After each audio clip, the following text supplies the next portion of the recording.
At every family dinner, they talked about her, my sister, the lawyer.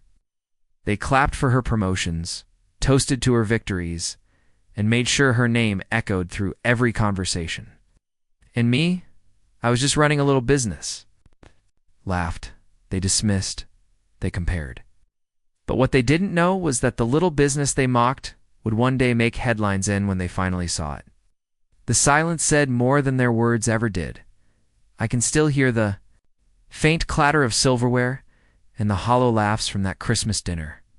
The antique fireplace in my grandparents' country house in Vermont cast long shadows over faces that hadn't set foot in my bistro in nearly 5 years. Even though it was just down the hill from our family's insurance agency, Zoe, my cousin Olivia's voice rang out, slicing through the casual small talk. "Tell everyone your exciting news." I looked up, already bracing myself. Olivia sat there in her crisp navy blazer, her engagement ring flashing under the soft light as she reached for her champagne flute. She wore that same smug expression she always had when she was about to remind everyone why she was the pride of the Anders family. "I made regional director," she announced, her grin wide and confident. "Youngest in the A's 112-year history." The table erupted with cheers. Grandpa beamed with pride. Grandma dabbed her eyes. Uncle Dennis raised his glass high to Olivia Anders, keeping the Anders legacy alive. I took a small sip of cider, thinking about the investment proposals waiting back at my apartment, but nobody here knew about those. To them, I was just the eccentric Enders who chose cooking and coffee over real work. And you, Zoe? Great. Aunt Linda turned to me with that syrupy sweet voice, a mixture of pity and judgment. "Still running that little cafe?" I smiled lightly. "It's called the Golden Elm Bistro." "And yes, I am still flipping pancakes, huh?" Olivia chuckled, trading smirks with our cousin Reed. "You know, the agency could always use another sales assistant if you want something more stable." I toyed with my fork, remembering the client meeting I had that afternoon. The one where I secured a 5-year catering contract with the biggest ski resort chain in the region. A deal worth far more than Olivia's yearly commissions, but they didn't know that. Not yet. "The bistro keeps me busy enough," I answered casually. "Busy enough to pay for heating this place?" Grandpa teased, half joking. Almost laughed. If they only knew, I bought the entire property the bistro sat on, plus 3 more on the block. "I get by," I said simply. Olivia dove into a long story about her latest multi-million-dollar policy negotiation. Family listened aptly, just like they always had. Olivia, the golden child who followed every rule, Ivy League, executive training program, and straight into the family business.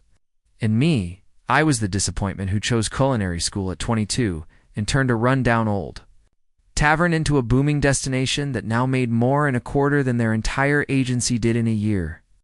"I just wrapped up the Sterling Hotels contract," Olivia was saying, swirling the last of her wine. Should have seen their legal team panic when I pointed out the flaw in their liability clause. Mr. Whitaker was so impressed. He's moving all his accounts to our agency now. I kept my face carefully blank at the mention of Charles Whitaker. If Olivia only knew who really owned most of those resort properties through shell companies managed by me. "I just don't get it," Grandma whispered.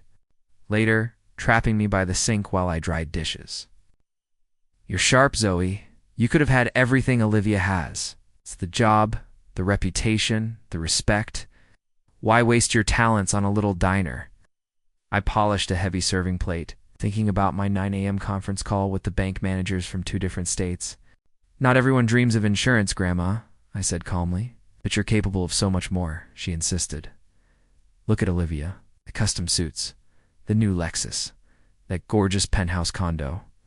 Don't you want real success?" I thought about my own penthouse.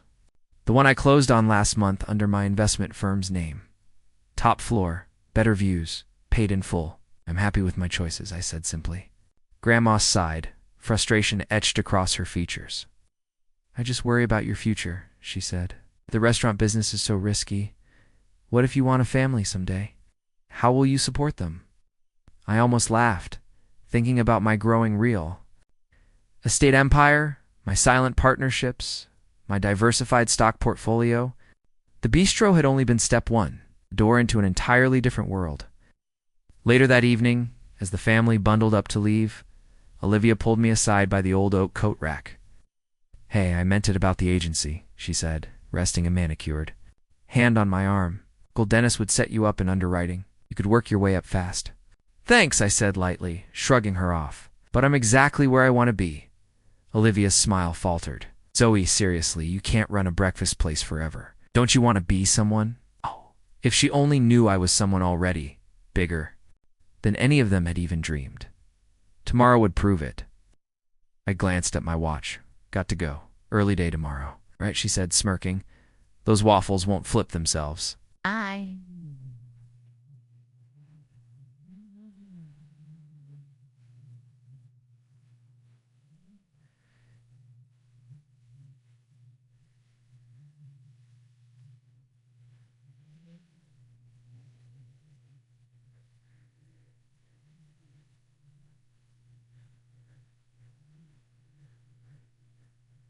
Hidden in plain sight, right above the Golden Elm Bistro. While my family thought I spent my days pouring syrup and wiping tables, I had built an empire in secret. The bistro was just the storefront, the visible part they could point at and belittle. Behind it stretched a vast network of real estate, acquisitions, strategic investments, and quietly signed contracts that would soon reshape our little mountain town. Unlocking the private door, tucked behind the pastry kitchen, I climbed the stairs to my real office, a sleek, sunlit space outfitted with nothing but essentials. I slid into my leather chair and opened the folder labeled Whitaker Holdings. Tomorrow morning, Charles Whitaker wouldn't be meeting with Olivia at some high-rise agency office. He'd be meeting with me in my bistro. For years, he had helped me discreetly acquire properties through various shell companies, never revealing to his own team or my family who the true buyer was.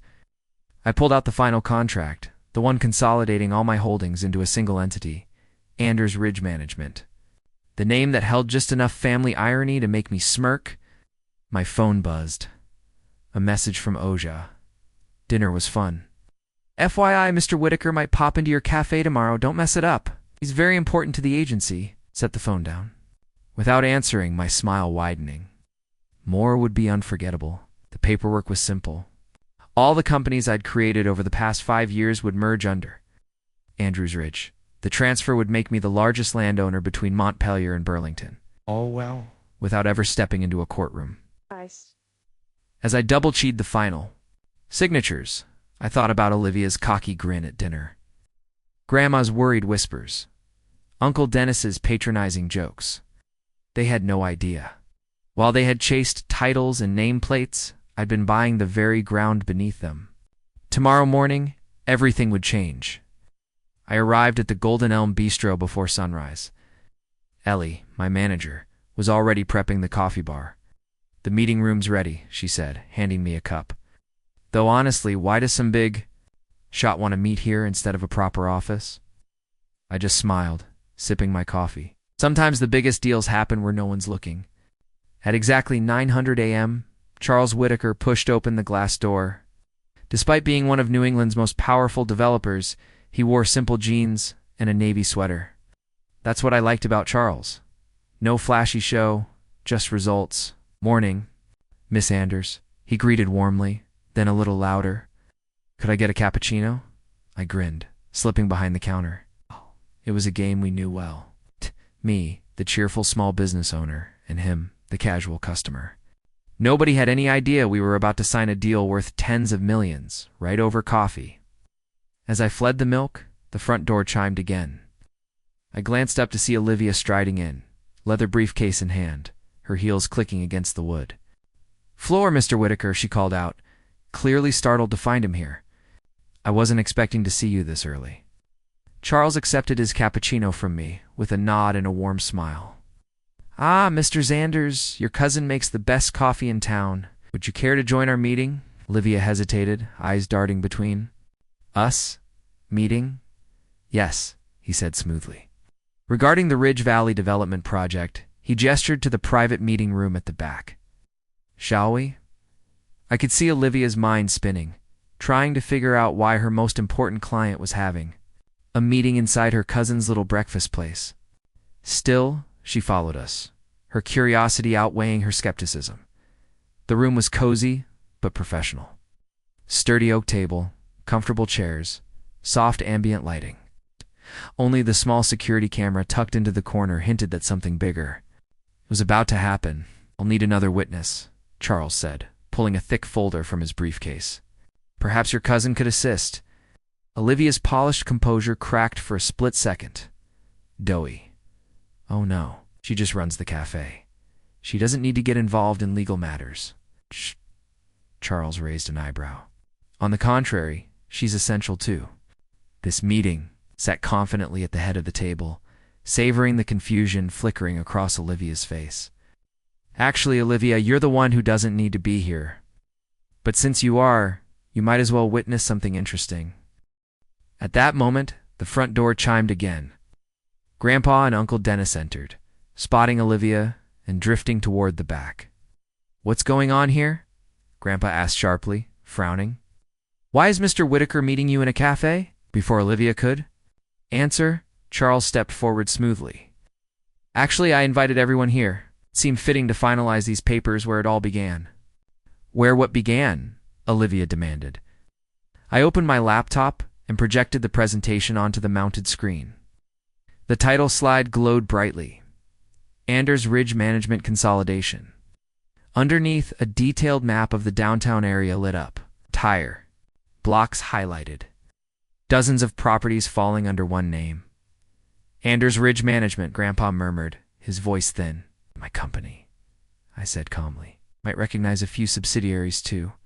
Golden Elm Properties, Ridge Valley Estates, Summit Holdings." Olivia sank into a chair, stunned as realization set in. Those are all the properties we've been handling insurance policies for," Olivia stammered, her voice barely above a whisper. "The ones owned by Mr. Whitaker's investment groups." "Not exactly." Charles corrected her smoothly.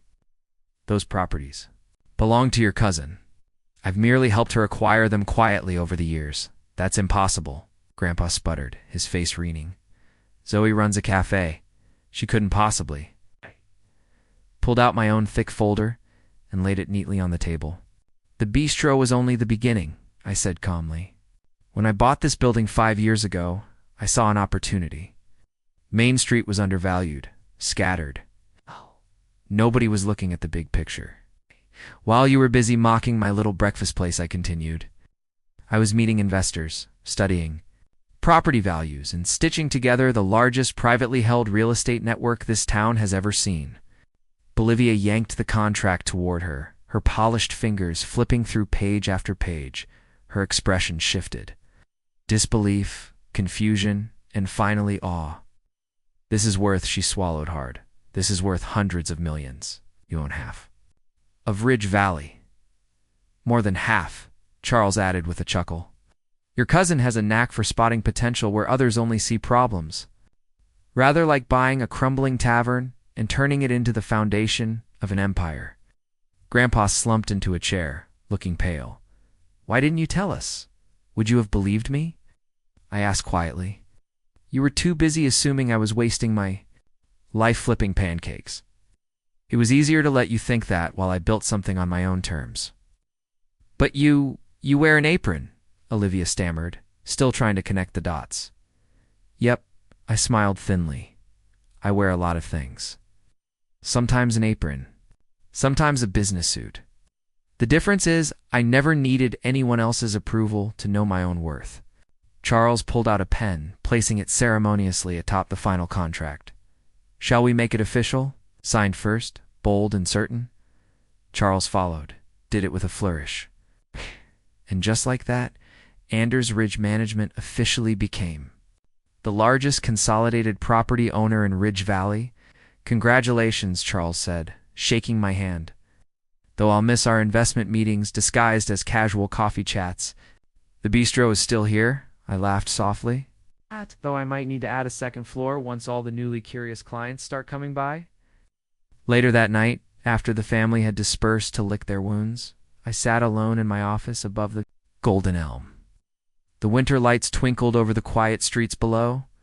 My streets now in more ways than one. My phone buzzed. Text from Grandma. Can we meet? Maybe over breakfast?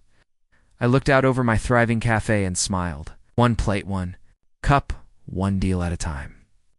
I had built my empire exactly how I wanted. Sure. I texted back. I know a great little spot downtown. The owner's doing pretty well these days from what I hear. Sometimes success doesn't come wrapped in a corner office or a designer label. Sometimes it wears an apron, pours coffee, and quietly buys the whole block. And sometimes the best revenge isn't about proving them wrong. It's about proving yourself right. I closed my laptop with a quiet snap and headed down the stairs. Tomorrow, the local papers would carry headlines about Anders Ridge Management's consolidation, and the whole town would know. But tonight, I still had a bistro to run. Because the best deals, the ones that change everything, don't happen in marble boardrooms. They happen right here over a warm plate of pancakes, a strong cappuccino, and a silent certainty in who you are and what you're capable of building. If you've made it this far, I just want to say thank you. This story isn't just about me. It's about anyone who has ever been underestimated, overlooked, or cast aside because you didn't fit the mold someone else built for you. I would love to hear your thoughts in the comments. Have you ever been doubted, mocked, for dreaming differently? Share your story. Let's lift each other up and show the world that success doesn't have just one look, one path, or one timeline. If you feel a connection to my journey, leave a message. I would love to hear it.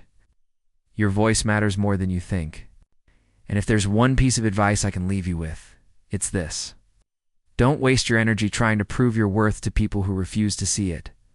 Build it quietly. Build it proudly. But to recognize it, wear the apron, wear the suit, wear whatever you want. Just remember that your worth has never depended on outside approval. It is defined by your actions, your persistence, and your belief in your own vision. I built my empire one cup of coffee at a time, and you can too, no matter what your dream looks like. Start small, stay smart, stay focused, because sometimes the best way to change the world isn't by making noise, but by quiet, relentless, it's unstoppable success. There's a strange kind of pain in being invisible in a room full of people who are supposed to see you. Every time we gathered as a family, the spotlight was already claimed. My sister, the successful attorney, was the star. Her stories mattered. Her voice was heard. And me? I was the background noise. It's a sibling with cute ideas and a fun little hustle.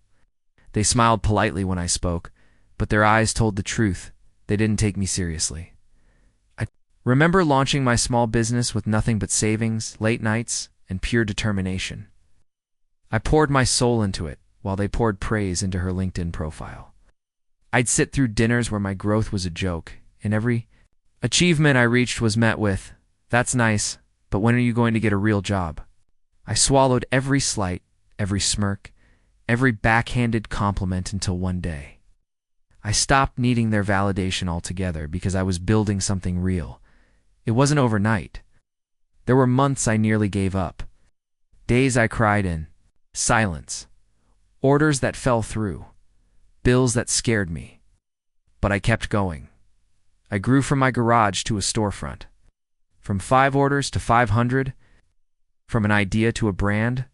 And one day my business hit a milestone I couldn't ignore, nor could they. My story was featured in a national magazine. My revenue hit 6 figures, and I was invited to speak at a business summit. My own sister attended, sitting in the audience. That's when it all shifted. Suddenly the ones who laughed wanted to listen. The family that once ignored my work began quoting it at dinner. They asked for advice, referrals, even partnerships. But by then, I didn't need their applause. I had already learned the truth. Success isn't about being louder than your critics. It's about continuing your journey when no one believes in you and letting your results do all the talking. My sister is still a lawyer, and I'm proud of her. But I stopped measuring my worth by how my family saw us. I no longer live in her shadow. I built something of my own, and the light that shines on me now, it's mine. I earned it. So to anyone out there being dismissed, overlooked, or mocked for dreaming differently, keep building, keep pushing, keep believing. One day, the same people who doubted you will be forced to watch as you re-and. They'll realize they were never laughing at you. They were just afraid you'd prove them wrong. And when you do smile, not for them, but for the version of you who never stopped believing.